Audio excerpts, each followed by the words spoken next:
दोस्तों नमस्कार, स्वागत है आपका न्यूज 80 पर। मैं हूं आपके साथ राहुल राणा। दोस्तों, उत्तर प्रदेश की पंचायत राजनीति में अब एक नया मोड़ आ गया है।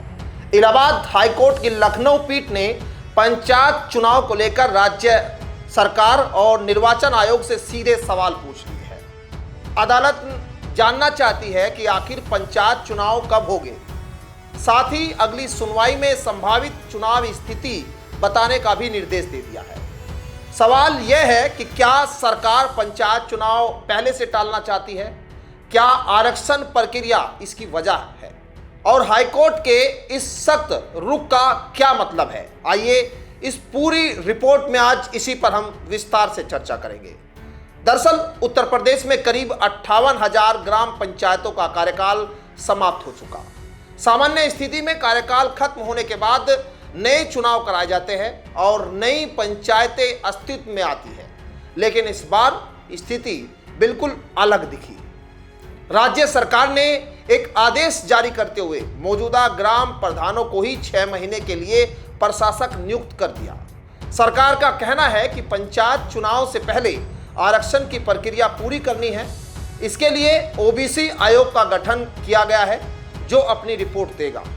रिपोर्ट आने के बाद ही चुनाव की प्रक्रिया आगे बढ़ेगी। ये बहुत लंबे समय से हम सुनते आ रहे हैं, लेकिन जो असल विवाद है वो यहीं से शुरू होता है। याचिकाकर्ता ओम प्रकाश प्रजापति ने हाईकोर्ट में जनहित याचिका दाखिल कर कहा है कि जिस प्रधान का कार्यकाल समाप्त हो चुका है उसे ही प्रशासक बना देना लोकतांत्रिक व्यवस्था की भावना के खिलाफ है।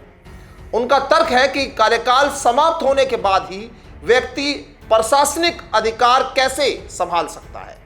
सवाल बहुत वाजिब है। यह सवाल लगातार जनता के बीच से भी आ रहा है। सुनवाई के दौरान हाईकोर्ट ने भी इस मामले को गंभीरता से लिया है और अदालत ने राज्य निर्वाचन आयोग से पूछा है कि पंचायत चुनाव कराने की तैयारी कहां तक पहुंची है और चुनाव कब कराए जाएंगे। इतना ही नहीं, सरकार से भी कहा गया है कि ओबीसी आयोग की रिपोर्ट अगली सुनवाई पर प्रस्तुत की जाए। अब इस पूरे मामले का राजनीतिक महत्व भी समझ लीजिए। पंचायत चुनाव सिर्फ गांव के प्रधान चुनने का चुनाव नहीं होता है।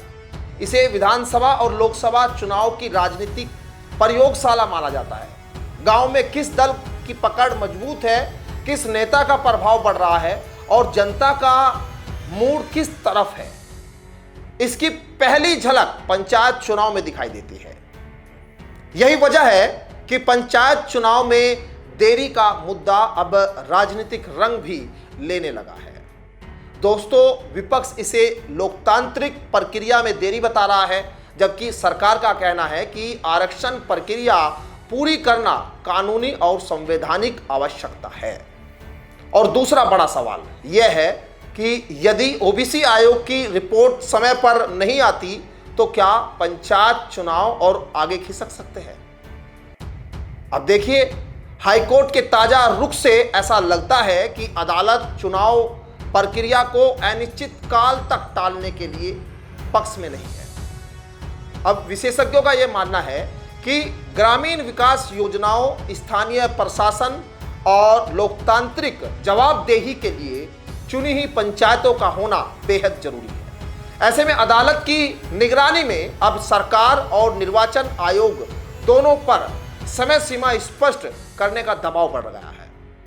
फिलहाल सबकी निगाहें 10 जुलाई की अगली सुनवाई पर टिकी है। उसी दिन यह तय होगा कि ओबीसी आयोग की रिपोर्ट कहां तक पहुंची है और उत्तर प्रदेश में पंचायत चुनाव का रास्ता साफ होगा, कैसे होगा।